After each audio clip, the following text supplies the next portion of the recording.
Good evening. The time is 6:30 on Tuesday, November 9th. I would like to call this regularly scheduled Planning and Zoning meeting to order. Can we have a roll call, please? Snyder. Here. McCall. Here. Guerra. Here. James. Here. Chase. Here. Thank you. Five commissioners present. We have a quorum. Next, minutes. A, Planning and Zoning Commission minutes for October 12th, 2021. I move to approve the minutes as written. Second. Thank you. It's been moved by Commissioner James, seconded by Commissioner Chase. Any discussion? All those in favor say aye. Aye. Aye. All opposed? Motion passes. Next, item 4, citizen comments. At this time, we'd like to invite any members of the public to come and speak on any issue. We ask that you limit your time to 3 minutes. If anyone would like to speak, you may come up now. Okay, seeing none, I will close citizen comments. Citizen comments is now closed. Next, item number 5, consent agenda. We have consent agendas A through D. Mr. Chair, Yes. I'd like to motion to approve consent as presented. Second. Thank you. It has been moved by Commissioner Chase, seconded by Commissioner James. Any discussion? All those in favor say aye. Aye. All opposed? Motion passes unanimously. Next, item 6, consider and possible action. 6A, consider an amendment to section 41-136 to allow utility lots and an amendment to section 53-143 townhomes within the city of Kyle and Hayes County, Texas. There is a public hearing on this item. I'm going to go ahead and open the public hearing. If there's anyone who would like to speak on this item, you may come up now. Seeing none, I will go ahead and close the public hearing. Mr. Atkinson.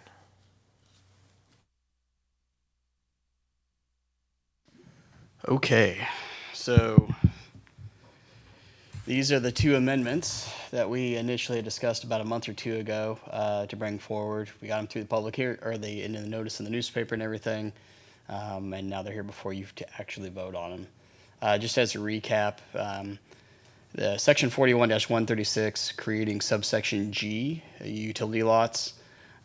This allows, per our zoning code and subdivision code, to be able to create certain types of lots that do not have to meet the minimum standards for the zoning code.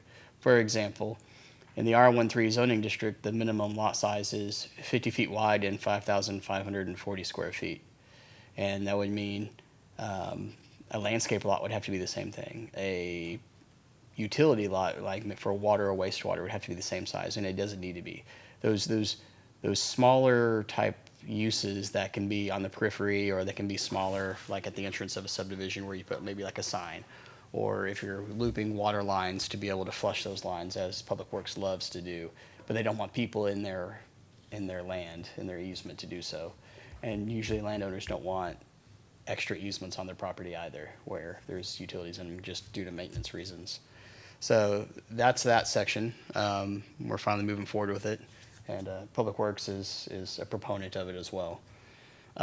Section 53-143 relates to the townhome section of our zoning ordinance. And the way it's currently written, you don't really have a choice. If you're a developer, you have to build a 480 square foot garage for each townhome, which is completely oversized for townhome type developments. Their lots are 880 square feet, 22 feet wide. That means if it's a front-loaded design, you're going to have a 2 foot wide space for a front door, which, I mean, you don't have to be a building official to know that that's not going to work. So this removes the requirement for garages. It removes the minimum square footage for the higher density product, as townhomes are. And it also adds an allowance, oddly, for that we didn't have this before, at the rear of the residence to be alley loaded.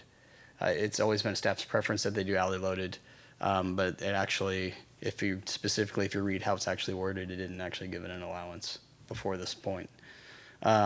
So those are the amendments that we've put in there. Simple things, but it's going to make both the developers' projects and staff's lives easier when it comes to being able to approve projects that we want to approve. So, do y'all have any questions for me? Thank you. Any questions for staff? All right. And we fully support it, and we just ask that y'all vote in the affirmative. Great, thank you. Mhm. May I have a motion, please? Mr. Chair, Yes. I motion to approve item 6A as presented. Second. Thank you. It has been moved by Commissioner Chase, seconded by Commissioner Snyder. Any discussion? Okay. All those in favor say aye. Aye. All opposed? Motion passes unanimously. Item 6B, consider a request to remove 2 specimen live oak trees, number 206 and 207, and replace on-site with 36 3-inch caliper oak trees, in addition to the minimum required trees per Chapter 54. The project is located at 1081 Four Seasons Farm Boulevard and is zoned R2 duplex zoning. Mr. Atkinson. Yes, sir. Will Atkinson for the record. This item I'm throwing up on the screen was not included in the backup material, but it provides a location for the project where the 2 trees that they're going to remove. For someone like me, who I'm looking at plan sets all day long, every day, it's the very busy project when it's drawn. I can find it pretty easily, but the applicant asked to throw this up there in case anybody was having trouble seeing it. These are specimen trees. They're healthy, and per our code, there's a house planning to be built there. So they have to get special permission from the Planning and Zoning Commission before they're allowed to remove them. And in doing so, because they are specimen trees, there's not an exemption for not replacing them if they're going to be in a building footprint. You have to regardless at a 2-to-1 ratio. So that comes out to, in this specific case, 36 3-inch caliper oak trees. So they were vested prior to our update to our recent landscaping code. So they're allowed to do the 3-inch versus the 2-inch that we have now as a requirement.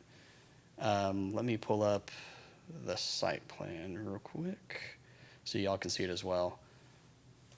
And as I stated in the staff report, every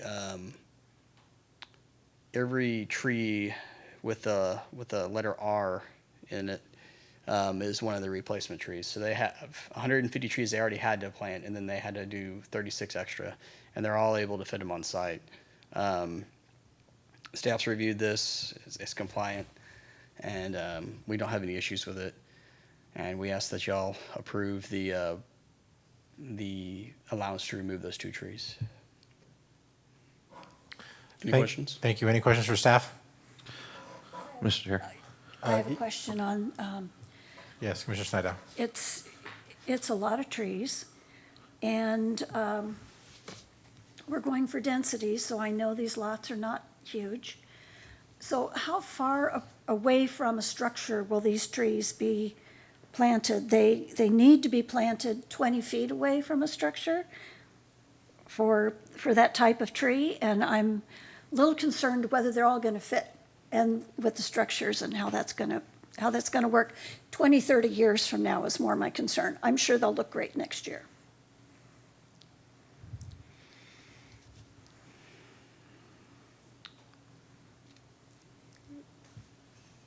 Sometimes when it comes to densities and tree replacement cost, there is limited space. So when they put these replacement trees in there, they tried to put them in places where they could minimize interaction as much as possible.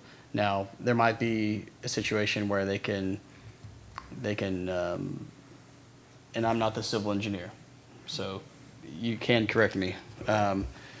There's possibly some other alternatives from a redesign standpoint, maybe to put a ring around the pond, move some of those trees.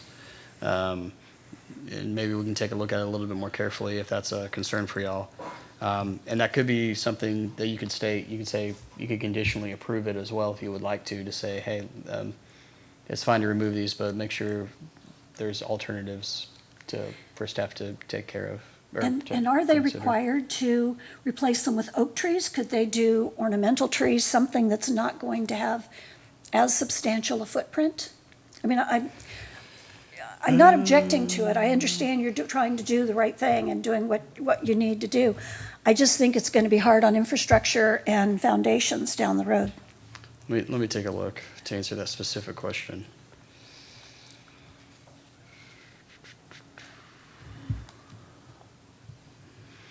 Bear with me just a moment.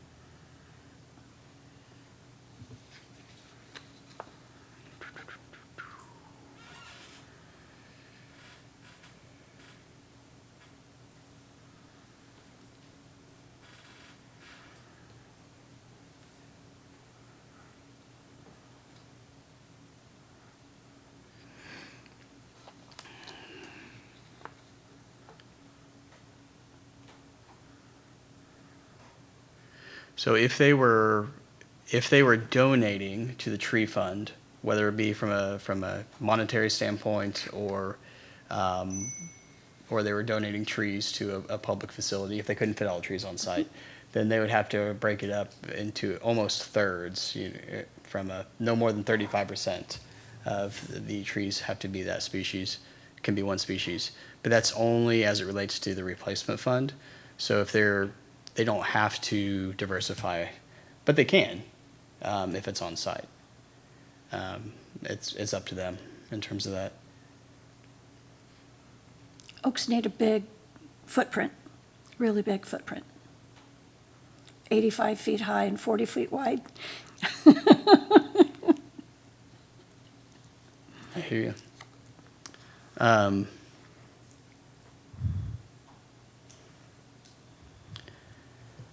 What's the process for donating them or putting them in the tree fund? If they can't get them on the site, then do they have to do some sort of other application or? They have to coordinate with the director of planning or the person that they designate, the planning director. So in this case, me for the time being, where they coordinate with us, and then I in turn will also coordinate with the Parks Department, because the way it talks about the tree fund is it's either the monetary value or you can do the actual trees depending on the time of year. Sometimes it's better just to do the monetary value. And we figure out where and what public facilities need the trees and where they should be planted, and based on the location and the soil type and how close it is to water, various factors, what appropriate species should be planted. So it's something internally that we're able to take care of. And does that get noted on the plans themselves, or is that a whole separate application? It can be a simple note, like with an asterisk, where it's, and that way, so anybody coming back can take a look at it in the future if they ever wanted to. If they ever wonder why didn't they have the minimum trees on site? And that's actually a pretty good idea, actually, from a keeping track of things. But I think there's, as far as I'm aware, I think there's sufficient room on this property also. Maybe not in exactly some of the areas, but there can be some alterations made. Yeah, if you pull that landscape plan back up. Sure. Doesn't look like they're putting them any place except for maybe between the duplexes and the lots behind it, where it might be a tight squeeze. Yeah, they're fitting them in the backyards, and so there's the minimum distance of a 25-foot rear setback, and then some to some extent. But and then there's some that are clustered over by the pawn shop up against 150. Mm-hmm. They're mostly around the perimeter, although there's some scattered internally. There's that little where the internal street loops. There's one. But they're mostly around the perimeter in this case. Now, that being said, they don't have to be there. We don't have a requirement that says, we don't have a buffer requirement between duplexes and single family. It's mostly just commercial and residential. And the commercial, and it's incumbent on the commercial development when they go in after the residential's there. So yeah.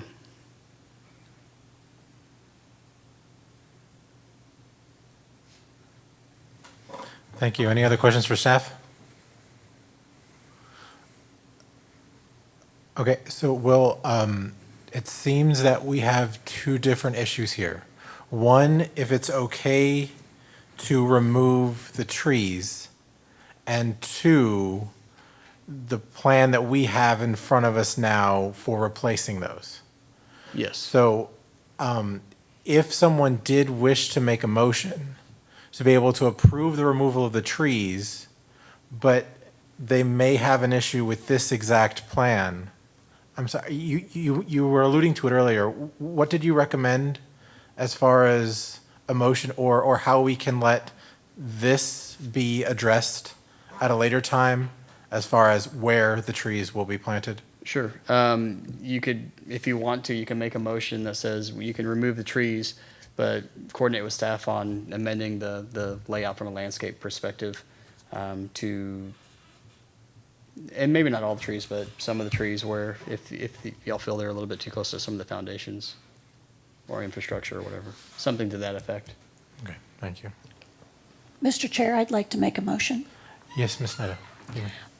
Reference to item number 6B, I recommend that we allow to remove the trees, but coordinate closely with the staff on the placement of the trees in order to ensure that they are placed appropriately and where they, long-term, they would not interfere with infrastructure or structures. I'll second that motion. Okay, it has been moved by Commissioner Snyder, seconded by Commissioner Chase. Is there any discussion on that motion?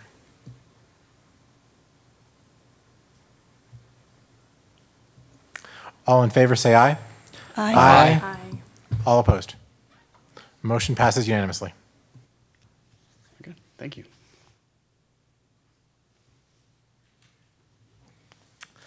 Next, item 6C. Consider a request to remove one specimen live oak tree, number 1344, 37-inch caliper, and replace on alternate site with 25 3-inch caliper live oak trees per Chapter 554. The project is located at the southwest corner of IH-35 and Kohler's Crossing and is zoned both R33 and RS dual zoning. Mr. Atkinson. All right. So before you, we have the Caliper project at the southwest corner of I-35 and Kohler's Crossing. They have a development agreement with the city that they entered into, allowing them to build a certain building structure type. And as we were going through the plans and reviewing it, we realized that there's a tree where the building's going to be significantly. About half the tree would be interfering with that. It is a specimen tree. It is healthy. The landscape architect did put together a report, and the tree is in there. So 2 of the 4 trees in the report are not healthy. They are exempt per our code. One of them is healthy. They did preserve that one. They were able to adjust their plans a little bit. So they have been trying to do so. But this last one, it's not going to work, to be honest. So I have the pre-existing condition sheet up there. We have it circled in red. There's a house right there still, or in its current configuration. And this is about the approximate location of the 37-inch oak tree, the live oak, right there in the green. So you can see that almost half of the tree is within the foundation area of the building. And you should do everything you can to avoid that if you can. But in this case, they were not able to. So we're requesting that the approval of removing the tree. They do need to replace it on site. But given the nature of the design of the project and the development agreement that's already in place, all the trees that you would normally need for the minimum per our code can fit on site. They try to fit as many trees as they can. But, so they're gonna also donate, with y'all's approval, they're gonna donate either the funds or the trees. I said the funds specifically in the staff report, but they can do both. They can do one or the other depending on the time of year. And they're gonna be doing that for the replacement cost of this tree and the deficit that they already don't have on the project. So we don't need y'all's permission for the deficit to get up to the minimum, but I'm just giving y'all a heads up. This specific question is, can they remove this tree and replace it and coordinate with staff for the same question as the Four Seasons Farms? Thank you. Any questions for staff? Yes. Yeah, Commissioner I have a technical question on how we would move to approve this, because it's written, you said it's written with money exclusively. Would we have to amend it to allow the trees themselves to be donated, as you had said that they could do as well? Or if we say as written, does that include the comment that you just made right there? Let me see real quick.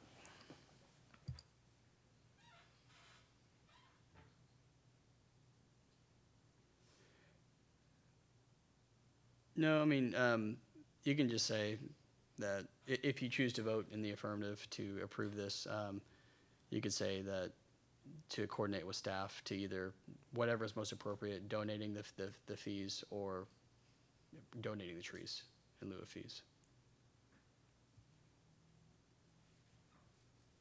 Okay. Any other questions for staff? Okay. May I have a motion, please? With the motion. Thank you. It has been moved. Do I have a second? Second. Okay.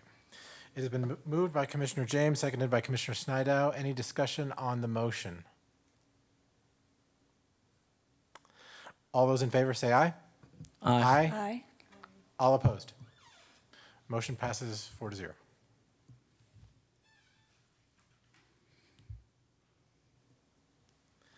Okay, next, item 7A, discussion regarding nominations and elections of Planning and Zoning Chair and Vice Chair. Mr. Atkinson, do you have anything to say on this? Yeah, so we have currently 3 applicants for P&Z. Vice Chair Guerra had asked if we could go ahead and move forward with doing nominations and voting.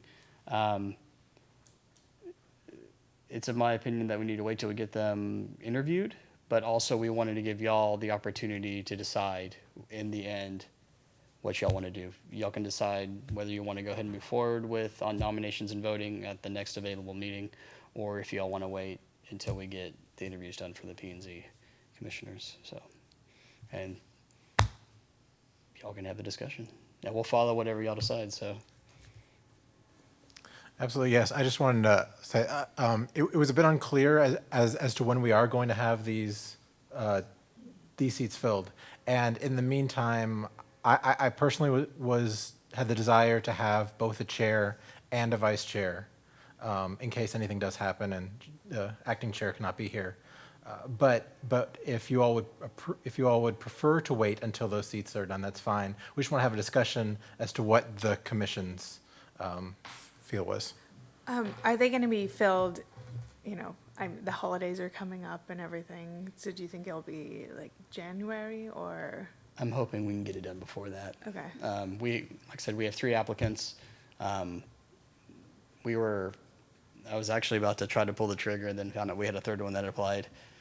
So we're going to be working on getting the interview scheduled pretty quickly.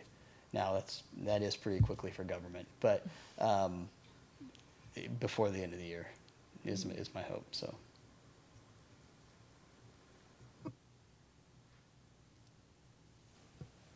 As it stands right now, if you aren't here, then we cannot have a meeting. Is that correct? As the vice chair and acting chair. I would ask, I don't know the answer. I would think you could, assuming all 4 of you are still here. You would have to have all 4 to have a quorum.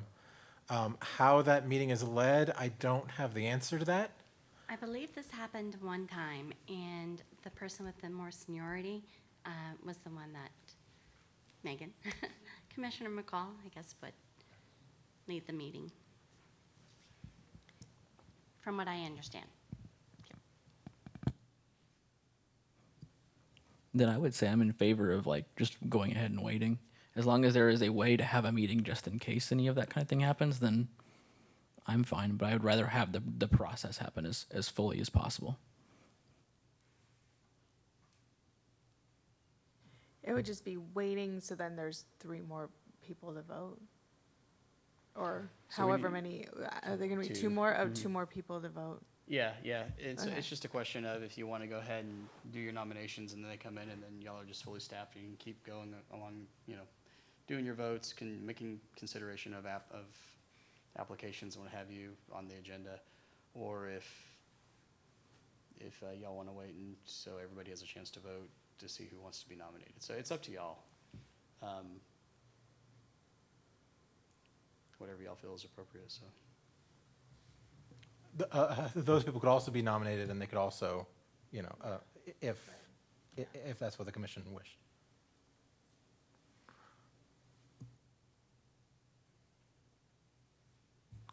Why don't we add this on to discussion for next month to see where we're at in the process? Because I agree. I don't want to keep waiting and waiting. If next month's meeting you say we're probably a good 30, couple meetings out before these folks even get placed, I don't think we need to continue to wait. Okay. Just gonna say next month is the last meeting we're having for the year, so. Mhm. So yeah. Okay.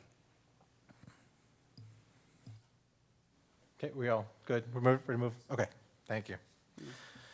Next, item 7B, discussion only regarding Planning and Zoning Commission request for future agenda items.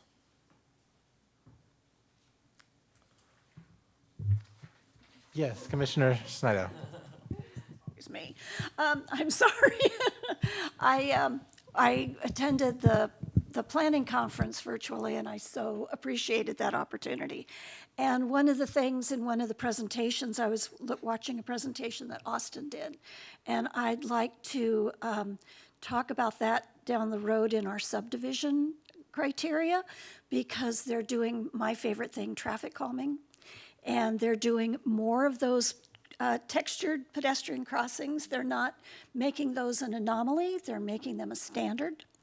And because not only are the textured, like the concrete that looks like brick, the textured pedestrian crossings, not only are they safer for the pedestrians, but they're traffic calming, they slow traffic. So it's better. I had talked about it at one time that we have them on straightaways, and then citizens call the police and say, you need to come patrol this street, and, the speeding and all that. It's a great traffic calming, and they are incorporating that prolifically now in Austin in the residential subdivisions.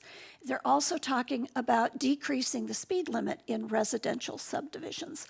I think those are 2 really nice, easy ways we could calm traffic. I know on my street, the speed limit is 20, and it's one of those narrower streets, and it only feels safe driving at about 15, to be honest. If somebody was going 20, I think it's pretty high. So that's my suggestion, as we have that conversation about that. I had that playing in the background as well. That same one. The gentleman who I can't remember his last name. I think his first name was Jake. Know him well, sort of know him.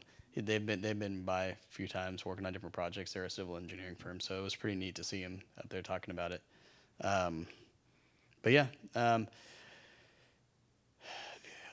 need to talk with the city engineer, because there's sometimes we adopt items from the city of Austin by reference. Our city engineer used to work for the city of Austin for a long time. He was a building official there. He's also a city engineer there. And so I don't want to promise you anything, but we may have adopted it by reference already and just don't. And so, but I'm not exactly sure. So then I'll look forward to seeing it in our new subdivisions. Well, so sometimes, I think it's was it the TCM, the Traffic Criteria Manual? Yeah, so we may have already adopted it. I have to go and find it and ask him and find that where it's in our code. So, I'm pretty sure the newer parts of Plum Creek have that. Oh, yeah, Throughout, we've got them. yeah. And I consciously, when I'm approaching those, and that's what brings it up to me, is when I'm approaching those, I subconsciously slow down. You know, I can visually see those in the road, and they slow me down right there. And yet, on one of our other streets, you know, we're all on the Facebook pages, one of our other streets by the park, by one of the other parks that's got a fairly straight road, people are having problems with people speeding, and they're calling the city of Kyle and saying, come monitor. And I thought, how easy, if they had put a couple of those crossings at the park, it would have slowed that traffic. They wouldn't be calling the city of Kyle. They wouldn't be demanding speed bumps. I mean, if we just put it into the plan of the subdivision, like we have it in some places, it could solve a lot, and make our communities more walkable and increase safety. It was the one on vulnerable populations. That was the thing. Yeah, it was really good. It was a good session. Thank you. Any other items? I do. Yes, ma'am. Please, go ahead. Good thing we got through the agenda fast. All I wanted to do was share with my fellow commissioners. I did submit to the staff the HUD guidelines for manufactured housing. HUD has a whole division that does manufactured housing, including mobile homes, and I would say they are probably the definitive answer in affordable housing because of what they do and who they are. And so my proposal, once we get work through other things, is that we do the definitions of M2 and M3 to include, as when we say manufactured housing, to be HUD certified products which are affixed to a permanent foundation in accordance with HUD building standards. And I already sent those standards to the staff too. Now, I am fine with, we could also give city council the ability to waive those criteria on a case-by-case basis if, you know, and then we would need to talk to the city attorney and learn more about vesting and what subdivisions are already vested in that. But that is, I sent all the information to staff, and that's kind of where I'm going with that.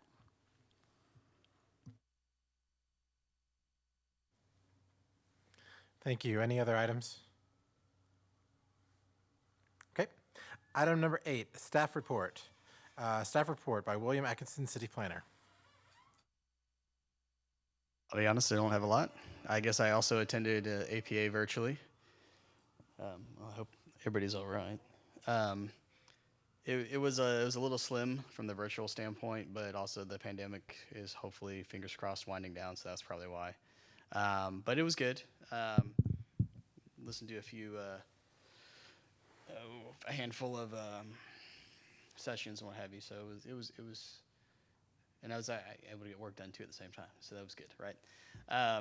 Other than that, as we've already discussed, we're going to be doing interviews for P&Z commissioners coming up. And otherwise, we've intentionally tried to not schedule the second meeting of the month for November and December, just because of Thanksgiving and Christmas right around the same time. It'd just be too much fun trying to get a quorum, I think. Y'all do a great job, but everybody likes to take vacation, and that's a good thing. So we don't want to interfere with that. But as usual, if y'all have an idea or you have a question related to planning, subdivision, zoning, whatever, something pops up, Commissioner Snyder's pretty good about that. She'll send us an email and for us to peruse and look over and what have you. So feel free to do so. We appreciate communication. So that's all I got.